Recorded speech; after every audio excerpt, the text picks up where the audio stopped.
Hello नमस्कार दोस्तों, स्वागत है आप सभी का जिया न्यू में। आज हम बहुत ही शानदार टॉपिक पे बात करने वाले हैं। टॉपिक होगा एसआईपी से म्यूचुअल फंड में प्रॉफिट कब होता है।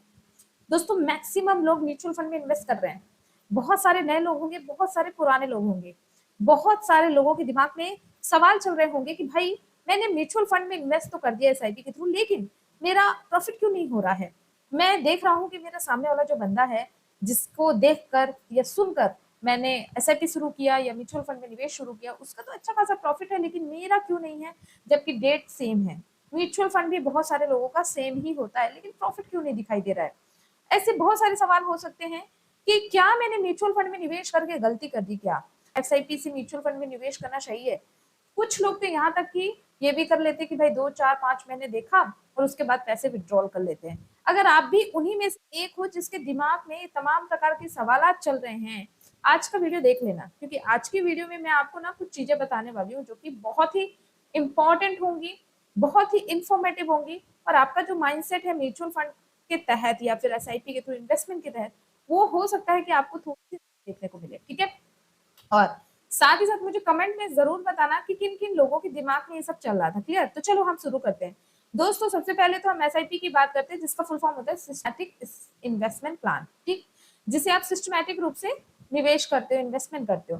अब ये सिस्टमैटिक इन्वेस्टमेंट प्लान जो आप एसआईपी करते हो, वो किसी ना किसी म्यूचुअल फंड में निवेश करते हो। म्यूचुअल फंड देखिए किसी भी तरह का हो सकता है। मैं यहाँ पे कॉमन म्यूचुअल फंड की बात कर रही हूँ। देखो कोई एसबीआई का यूज कर रहा होगा, कोई एचडीएफसी, कोई आईसीआईसीआई, कोई एक्सिस बैंक, या फिर कोई पारस्परिक, कोई भी मोतीलाल ओसवाल, कई सारे मार्केट में म्यूचुअल फंड है। ठीक, तो मार्केट में म्यूचुअल फंड है और आपने किसी भी म्यूचुअल फंड में निवेश किया है और आपको प्रॉफिट नहीं हो रहा है, तो आपके दिमाग में जरूर सवाल आया होगा कि आखिरकार ये प्रॉफिट बनता कब है ना। किस तरीके से प्रॉफिट होता है, काउंट कैसे होता है। तो चलिए उसके बारे में हम डिटेल समझते हैं। देखिए कोई बंदा है, यहाँ पे मैं अमाउंट ले रही हूँ 5,000 का, कोई 1,000 भी कर रहा होगा, कोई 2,000 भी कर रहा होगा, है ना, कोई 3, कोई 10 भी कर रहा होगा। तो यहाँ पे अमाउंट अलग अलग हो सकती है। मैं मान के चलती हूँ कि आप हर महीने 5,000 की एसआईपी करते हो। ठीक है, हर महीने किसी भी म्यूचुअल फंड में निवेश करते हो। ठीक, तो आप हर जब आपने शुरू की, तो जिस भी म्यूचुअल फंड में आपने निवेश किया, उसका जो एनएवी प्राइस है ना, एनएवी प्राइस किसे कहते हैं कि किसी भी म्यूचुअल फंड की यूनिट्स को कहते हैं। तो म्यूचुअल फंड में आपको क्या मिलती है, आपको एनएवी मिलती है। एनएवी का प्राइस मान लो 50 रुपीज था। ठीक, जिस टाइम में आपने शुरू किया, ठीक है, जिस टाइम में आपने शुरू किया उस समय 50 रुपये प्रति एनएवी था। ठीक है, यूनिट प्राइस 50 रुपीज था। ठीक है, अब आपका पहला मंथ हो गया। ठीक है, मान लीजिए आपने ये फर्स्ट मंथ में आपने निवेश किया। ठीक है, फर्स्ट मंथ आपने 5,000 निवेश किया। ठीक है, मान लो आपने जुलाई में निवेश किया, तो एनएवी क्या चल रहा था, मान लीजिए एनएवी चल रहा था 50 रुपीज। ठीक, तो आपको पहले दफा 50 रुपये की एनएवी आपने खरीदी, तो 50 रुपए के हिसाब से आपको कितनी एनएवीज अलॉट हो गई, आपको अलॉट हुई 100 एनएवीज। ठीक है, आपको 100 यूनिट्स मिल गई। ठीक है, यूनिट्स मिल गई ना आपको। अगर आपको ये समझ में नहीं आ रहा तो यहाँ से अपन देख सकते हैं कि यहाँ पे हम क्या कर लेंगे, 5,000 का निवेश कर रहे हैं हर महीने, और हमको 50 रुपए प्रति एनएवी प्राइस पे यूनिट मिल रही है, तो हमारा को कितना यूनिट मिला, 100 यूनिट मिला। ठीक, अब बात करते हैं यहाँ पे सेकेंड मंथ की। ठीक, तो सेकेंड जो मंथ होगा, मान लीजिए सेकेंड मंथ में आपने इन्वेस्ट किया 5,000। मान लीजिए ये जुलाई के बाद अगस्त है। ठीक है, अगस्त मंथ में आपने निवेश किया, जुलाई से शुरू किया, अगस्त में आ गए आप, नेक्स्ट मंथ भी आपको 5,000 देना है। लेकिन जो एनएवी का प्राइस है, सपोज एनएवी का प्राइस यहाँ पे घट के कितना हो गया, यहाँ पे हो गया 40 रुपीज। ठीक है, सपोज उस समय मार्केट क्या हुआ, डाउन हो गया, क्योंकि आपको भी पता है, देखो म्यूचुअल फंड में जो निवेश कर रहे हो, तो वो बाजार के जोखिमों के अधीन होता है। तो शेयर मार्केट में जो भी प्रभाव पड़ेगा वो म्यूचुअल फंड में भी पड़ेगा। तो मान लीजिए उस समय शेयर बाजार डाउन हो गया दूसरे मंथ, तो आपको सस्ते एनएवी मिल गई, यानी 10 रुपये का एनएवी मिल गई। तो आपको यहाँ पे कितनी यूनिट्स अलॉट होंगी, आपको यहाँ पे जो यूनिट्स अलॉट होंगी, यहाँ पे आपको 125 यहाँ पे यूनिट्स मिल गई, हमने यहाँ पे 125, यानी आपको ज्यादा यूनिट्स मिल गई। ठीक है, यूनिट्स मिल गई। Clear, okay. अब जो थर्ड मंथ होगा, है ना, जो थर्ड मंथ होगा उसमें नंबर में, तो एनएवी जो प्राइस है, एनएवी जो प्राइस है सपोज बढ़ गया, सपोज ये हो गया 60 रुपीज, 60 रुपीज हो गया, तो आपको कितनी यूनिट्स मिल गई दोस्तों, आप यहाँ से कैलकुलेट कर सकते हो फिर से। तो यहाँ पे 5,000 डिवाइडेड बाई 60 रुपीज, तो आपको 83 यूनिट्स मिली। कितनी यूनिट्स मिली, यहाँ पे 83 यूनिट्स। ठीक। तो अब यहाँ पे देखो आपको बेनिफिट कैसे मिलता है। देखो दोस्तों, आपने गौर किया कि जब आपने एसआईपी शुरू की थी, जिस भी म्यूचुअल फंड में आपने एसआईपी शुरू की थी, उस वक्त आपका जो भी म्यूचुअल फंड के एनएवी का प्राइस चल रहा था, वो मान लीजिए आपका 50 रुपया था, लेकिन मार्केट डाउन हुआ, आपका एनएवी प्राइस घट गया। आपको वहां पे जब आपने सेकेंड मंथ में अपना एसआईपी डाला अमाउंट, तो आपको ज्यादा यूनिट्स मिल गई, 125 मिल गई। उसके बाद थर्ड मंथ में क्या, मार्केट उठ गया, तो भाई आपका 5,000 का इन्वेस्टमेंट है, उसमें सिर्फ आपको 83 यूनिट्स मिली, मतलब आपका एनएवी प्राइस 60 रुपया हो गया। तो यहाँ पे टोटल कितना हुआ, चलिए हम इसको भी कैलकुलेट कर लेते हैं। तो यहाँ पे आपका 100 यूनिट प्लस 125 प्लस 83, टोटल कितना हो गया दोस्तों, 308 यूनिट हो गई। आपके पास कितना यूनिट है टोटल, कितना इन्वेस्ट कर रहे हैं, हम इन्वेस्ट कर रहे हैं 5,000 रुपए महीना, ठीक है। आपके पास टोटल कितनी एनईवी हो गई, 308। तो आप यहाँ पे एवरेज भी निकाल सकते हो। एवरेज कैसे निकालोगे, आप यहाँ पे देखो 5,000 रुपए आप यहाँ पे इन्वेस्ट कर रहे हो, और आपके पास टोटल कितनी है, 308 यूनिट्स है। तो आपको प्रति एनएवी का जो प्राइस बन रहा है, वो सिर्फ और सिर्फ यहाँ पे कितना बन रहा है, एवरेज में 60 बन रहा है। और आपका यहाँ पे थर्ड मंथ में कितना एनएवी है, 60 रुपीज का है। तो कितना डिफरेंस हुआ। इसी तरीके से आपको बेनिफिट देखने को मिलता है। और ये कैसे होता है, जितना लॉन्ग टाइम होगा, है ना। देखो म्यूचुअल फंड की खासियत यही है, आपने हमेशा सुना होगा कि जितना लॉन्ग टाइम होगा उतना ही ज्यादा आपको बेनिफिट मिलने वाला है, ठीक। अब अभी हमने यहाँ पे 1 2 3 मंथ का यहाँ पे कैलकुलेशन किया, बट ये आप जब भी आप म्यूचुअल फंड में निवेश करते हो, तो हमेशा आपसे ये कहा जाता है कम से कम 10 से 20 साल 25 साल तक के लिए रखो, ताकि आपको ज्यादा बेनिफिट मिले। क्यों, क्योंकि दोस्तों देखो, जैसे आपको पता है कि जो मार्केट है, जैसे जो मार्केट है, तो कभी एक चाल पे नहीं चलता मार्केट, कभी अप डाउन इस तरीके से चलता है। तो मान लीजिए आपने यहाँ पे शुरू किया, ठीक है, मार्केट 50 रुपया की प्रति यूनिट पे आपको एनएवी प्राइस पे यूनिट्स मिल गई, लेकिन फिर उसके बाद घट गई, फिर उसके बाद बढ़ गई, फिर घट गई, फिर बढ़ गई, और फिर एक टाइम पे ऐसा आया कि मार्केट तेजी से मूवमेंट दिखाता है। तो यहाँ पे आपका जो पोर्टफोलियो होगा मिलेगा। लेकिन अगर मार्केट डाउन हुआ सपोज, तो वहां पे आपको पोर्टफोलियो क्या देखने को मिलेगा, वहां पे आपको पोर्टफोलियो रेड देखने को मिलेगा। और इसी बात पे फिर आप क्या करते हो, घबराते हो। तो भाई यहाँ पे आपने देख लिया, हर महीने जो भी एनएवी प्राइस होगा, जितना उसमें उतार चढ़ाव होगा, उस हिसाब से आपको यहाँ पे एवरेज में आपको बेनिफिट देखने को मिलता है। जितना लॉन्ग टाइम होगा उतना ही ज्यादा बेनिफिट होगा। उसका कॉन्सेप्ट सीधा सा ये काम करता है दोस्तों, कि कभी भी मार्केट एक चाल से नहीं चलता, अप डाउन चलता रहता है। तो हमेशा मार्केट देखो 10 से 20 सालों तक मार्केट कभी भी ना तो एवरेज चल सकता है, ना तो डाउन चल सकता है, ना तो बहुत ही अप चल सकता है। तो यहाँ पे एक एवरेज बना रहता है, जिसकी वजह से आपको ज्यादा बेनिफिट मिलता है। मान लीजिए आपने म्यूचुअल फंड में इन्वेस्ट किया, अब आप एक साथ म्यूचुअल फंड की 100 कंपनियों में निवेश कर रहे हो, ठीक है। मान लीजिए 50 कंपनियों ने अच्छा मूव नहीं दिखाया, लेकिन फिर भी भाई 50 जो कंपनियों है, उन्होंने अपने शेयर को या अपने शेयर प्राइस को यहाँ से यहाँ तक पहुंचा दिया। यानी पहले उसका शेयर प्राइस 2 रुपए था, लेकिन अब सीधे के सीधे वो 200 में हो गया। तो आपको यहाँ पे कितना बेनिफिट मिला, आपको यहाँ पे देखो कितना ज्यादा बेनिफिट मिला, 2 रुपए का शेयर 200 में हो गया। तो आपको यहाँ पे 200 गुना प्रॉफिट मिला ना। सेम एज इट इज यहाँ पे भी होता है कि भाई जितना लंबे समय तक के लिए होल्ड करना है, आपको प्रॉफिट देखने को मिलेगा, ठीक। ओके। अब दोस्तों यहाँ पे आपको घबराना नहीं है। बहुत सारे लोगों का क्या है, दिल घबराता है, ठीक है। जो दिल होता है ना, वो घबराता है क्यों, क्योंकि उनको लगता है कि भाई मेरा जो दोस्त है ना, उसने भी सेम म्यूचुअल फंड में निवेश किया, लेकिन उसको प्रॉफिट मिल रहा है ना, मेरे को प्रॉफिट नहीं मिल रहा है। तो नहीं है कि मैंने गलत निवेश कर दिया ऐसा।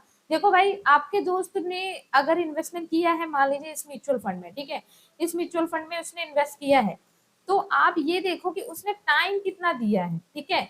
यहाँ पे आप उसके टाइम को देखो कि उसका समय कितना है। जित आप आज शुरू कर रहे हो, लेकिन उसने हो सकता है 2 साल पहले किया रहा होगा, तो उसको प्रॉफिट तो दिखेगा ना। उसका मतलब पोर्टफोलियो आपको अलग दिखेगा, आपको पोर्टफोलियो अलग दिखेगा। दूसरी बात, आपको ये भी चेक करना है कि आपके दोस्त ने किस स्कीम में निवेश किया है। देखो म्यूचुअल फंड सही चुनना भी अपने आप में एक कला है। भाई जब तक आपको ये समझ में ना आए कि कौन सा म्यूचुअल फंड आपके लिए बेहतर है, आपकी आमदनी के हिसाब से, आपकी जरूरत के हिसाब से, तब तक आप उसमें निवेश ना करें। क्योंकि म्यूचुअल फंड भाई बाजार के जोखिमों के अधीन है। जैसा बाजार परफॉर्म करेगा, वैसा म्यूचुअल फंड पे इफेक्ट पड़ेगा, है ना। तो आपको करना क्या है, आपको अपने रिस्क के मुताबिक, अपनी जरूरत के मुताबिक आपको म्यूचुअल फंड चुनने हैं। अगर म्यूचुअल फंड चुनने में दिक्कत होती है, तो आप मेरे चैनल पे जा सकते हो। मैंने एसबीआई के बहुत सारे म्यूचुअल फंड के बारे में बताया है, पारंपरिक म्यूचुअल फंड के बारे में बताया, मोतीलाल ओसवाल के बारे में बताया, जो कि एक से बढ़ के एक परफॉर्मेंस देते हैं। तो आप उससे देखकर अपनी लाइफ का कंपेयर करके कि भाई आपकी आर्थिक स्थिति, आर्थिक आमदनी कैसी है, उस हिसाब से आप निवेश कर सकते हैं, है ना। और अगर आपने निवेश कर रखा है तो भाई आपको जरूरत है सबसे ज्यादा किस चीज की, पेशेंस की, ठीक है, पेशेंस की। कभी भी आपको ये नहीं करना है कि आपने 6 महीने आपने यहाँ पे इन्वेस्ट कर दिया, ठीक है, मान लो आपने 6 मंथ्स इन्वेस्ट कर दिया, अब आपको प्रॉफिट नहीं समझ में आ रहा, पैसा जीरो होता जा रहा है, घाटा पे घाटा होता जा रहा है, तो आपको ये नहीं करना कि आपको उसको ब्रेक कर देना, नहीं, गलती वहीं पे होती है। जो भी बंदा 6 महीने, साल भर, 2 साल में अपने पैसे को विड्रॉल करता है, हमेशा उसी को लॉस होता है, क्योंकि आपको भी पता है म्यूचुअल फंड में जब आप निवेश करते हो तब आपको दो चीजें देनी होती हैं। पहला तो आपको टैक्स देना होता है, ठीक है। अब ये टैक्स दो तरीके के होते हैं, शॉर्ट टर्म, ठीक है, और एक होता है लॉन्ग टर्म, ठीक है, लॉन्ग टर्म टैक्स होते हैं तो वो भी आपको देना होगा। साथ ही साथ आपको एग्जिट लोड भी भरना पड़ जाता है, ठीक। तो भाई आपको ये नहीं करना, आपको अगर लॉन्ग टाइम देना पड़ेगा, ठीक है, म्यूचुअल फंड का सही से चुनाव करके आपको लॉन्ग टाइम देना है। भले आपको रेड पोर्टफोलियो देखे, भाई म्यूचुअल फंड का नाम ही है लॉन्ग टर्म इन्वेस्टमेंट। कभी भी म्यूचुअल फंड में अगर निवेश करो तो आप कम से कम 10 साल, ठीक है, या 20 साल या फिर 25 साल, या फिर ज्यादा से ज्यादा प्रॉफिट बनाना है, तो आपको ज्यादा प्रॉफिट बनाना है तो आप 30 साल तक का यहाँ पे म्यूचुअल फंड पे निवेश कर सकते हैं। अब चलिए मैं एक एग्जाम्पल के तौर पे बताती हूँ। एक SIP कैलकुलेटर ओपन किया, अभी हमारा निवेश कितना था, 5,000 रुपए का, ठीक है, हमारा निवेश कितना है, 5,000 रुपए का, 5,000 रुपए महीना हम जमा कर रहे हैं, ठीक है। मान लीजिए हम जिस भी म्यूचुअल फंड में निवेश कर रहे हैं वो मिनिमम हमको यहाँ पे कितना, मिनिमम हमको कितना रिटर्न दे देता है, मान लीजिए हमको मिनिमम दे देता है 16% का भी रिटर्न, ठीक है। देखिए लॉन्ग टर्म इन्वेस्टमेंट में अक्सर ये जो परसेंटेज वैल्यू है वो बढ़ जाती है, बट हम एक एवरेज मान के चलते हैं, मान लो 15 से 16%। 10 सालों के लिए यदि आपने इस पैसे को इन्वेस्ट किया तो आपका इन्वेस्टमेंट हो जाएगा केवल 6 लाख रुपए का, ठीक है। लेकिन 6 लाख के इन्वेस्टमेंट में आपको जो ब्याज मिल रही है वो 7,87,647 रुपए की मिल रही है, और जो आपका टोटल अमाउंट बनेगा 13,87,647 रुपए का बनेगा दोस्तों। अगर मान लीजिए 10 सालों का नहीं, कोई व्यक्ति 5 सालों के लिए निवेश करता है तो देखिए 3 लाख के निवेश पे 4 साढ़े 4 लाख का प्रॉफिट मिलेगा। मतलब अगर आप कहीं FD में पैसे रखते हो या फिर आप किसी सेविंग अकाउंट में गवर्नमेंट स्कीम में भी पैसे रखते हो तो आपको तो भी इतना प्रतिशत नहीं मिलता। हम ये मान के चलते चलो ठीक है, ये हमको नहीं देता 16%, ये हमें 15% का ही देगा, तो भी हमारा 4 लाख रुपए कहीं नहीं गया। यही बेनिफिट होता है म्यूचुअल फंड में निवेश। मान लीजिए अगर ये 15% का ही रिटर्न देता है और आप आगे 20 सालों के लिए निवेश करके रखते हैं अपने पैसे को, तो आपने 5,000 रुपए महीने जो मंथली आप जमा कर रहे हैं, आप टोटल जमा करेंगे 12 लाख रुपए। कितने सालों में, अगले 20 सालों में। आप पे आपकी इस 12 लाख पे जो बनने वाली ब्याज होगी 15% के हिसाब से वो 54,35,367 रुपए होगी दोस्तों। और टोटल अमाउंट आपके इन्वेस्टमेंट अमाउंट को मिलाकर होगा 66,35,367 रुपए। ये होती है पावर ऑफ कंपाउंडिंग। अब जैसे कि मैंने एक और उदाहरण दिया था 25 साल का, तो भाई 25 साल में मात्र 5,000 रुपए के इन्वेस्टमेंट से आप करोड़पति बन सकते हो दोस्तों। जी हाँ, मैं गिरी से गिरी हालत का परसेंटेज लेके चल रही हूँ, इससे ज्यादा ही होता है, ठीक है। अगर लॉन्ग टर्म पे अगर आप निवेश कर रहे हो तो इससे ज्यादा ही होता है, क्लियर। तो यहाँ पे 25 सालों के लिए अगर कोई व्यक्ति 25 साल का है, मान लीजिए कोई 25 साल का लड़का है, ठीक है, ये 23 साल का लड़का है, उसके समझदारी आ गई कि भाई मैं अपने बुढ़ापे के लिए पैसे आज से ही जोड़ूंगा, भले मैं 2,000 रुपए कमा रहा हूँ, भले मैं यहाँ पे 10,000 रुपए कमा रहा हूँ, लेकिन मैं 5,000 बचाऊंगा। तो वो भाई 25 सालों में, अगले 25 सालों में वो लड़का 1,37,82,804 रुपए का मालिक होगा। जी हाँ दोस्तों। और यदि किसी व्यक्ति ने अपने टाइम पीरियड को बढ़ा दी, अपनी इन्वेस्टिंग टाइम पीरियड को बढ़ा दिया और ये इन्वेस्टमेंट अमाउंट रख दिया 30 सालों के लिए, तो आप देखिए महज 5,000 का जो इन्वेस्टमेंट है वो अगले 30 सालों में 2,81,58,852 रुपए का हो जाएगा। और यदि इसी को 35 सालों के लिए होल्ड करा तो 5 करोड़ का एक बड़ा फंड होगा दोस्तों। ये होती है पावर ऑफ कंपाउंडिंग, और जितना म्यूचुअल फंड में आपको रिटर्न मिलता है उतना आपको किसी में भी नहीं मिलता। लेकिन हाँ ये है कि इसमें रिस्क भी बहुत ज्यादा होता है। आप जो भी म्यूचुअल फंड चुने पहले आप देख लें कि वो किस कैटेगरी का म्यूचुअल फंड है, किस कैटेगरी का म्यूचुअल फंड है, किस चीज में वो इन्वेस्टमेंट करता है, उसका बैकअप देख लें, रिटर्न देख लें, उसके बाद इन्वेस्टमेंट करें। ओके, तो मेरा कहने का मतलब ये है कि यदि आपका दिल घबरा रहा है कि 6 महीने हो गया रेड है पोर्टफोलियो, दोस्तों मैं आपको बता दूं कुछ दिनों पहले मैं ट्रेडिंग कर रही थी, मेरा पोर्टफोलियो जीरो था, लेकिन परसों की रात को अच्छा खासा मार्केट गया तो बहुत अच्छा प्रॉफिट मिला मुझे। तो इसी तरीके से होता है कि भाई पेशेंस रखना पड़ता है इस फील्ड में। क्लियर? ओके। अब बात करते हैं कंक्लूजन की। देखिए, जो भी म्यूचुअल फंड में निवेश कर रहा है, अगर वो ये सोच रहा है कि हमें 3 महीने, 4 महीने या फिर 3 मंथ में या फिर फोर्थ मंथ में या फिर 6 मंथ में या 1 ईयर में रिटर्न मिल जाए, तो ऐसा पॉसिबल नहीं है। अच्छा रिटर्न बनाने के लिए आपको लॉन्ग टर्म इन्वेस्टमेंट करना चाहिए, सही से म्यूचुअल फंड को चुनना चाहिए। ठीक है? और म्यूचुअल फंड में कब बेनिफिट होता है ये आपको मैंने ऊपर बता ही दिया है कि जैसे जैसे आप यूनिट्स प्राइस लेते जाते हैं, जिस तरीके से यूनिट्स का प्राइस होगा उसी हिसाब से आपका एवरेज बनता है और उसी हिसाब से आपको प्रॉफिट बनता है यहाँ पे। ठीक है? ओके। तो आई थिंक कि आपके दिमाग में ये बात सेट हो गई होगी। फिर भी कोई क्वेरी है, कोई सवाल आ रहा है, कमेंट में मुझे पूछ सकते हैं। और अगर आप अपने लिए बेस्ट म्यूचुअल फंड सर्च कर रहे हैं तो आप चैनल को फॉलो कर सकते हैं। चैनल पर मैंने बहुत सारे म्यूचुअल फंड बताए हुए हैं हर एक कैटेगरी के। उम्मीद करती हूँ हेल्पफुल होगी वीडियो। वीडियो अगर हेल्पफुल है, वीडियो को लाइक जरूर करिएगा, साथ ही साथ इसे शेयर करिएगा दोस्त यारों में। ऐसी ही इन्फॉर्मेटिव वीडियो पाने के लिए चैनल को सब्सक्राइब जरूर करिएगा। मिलती हूँ अगली वीडियो में। धन्यवाद दोस्तों।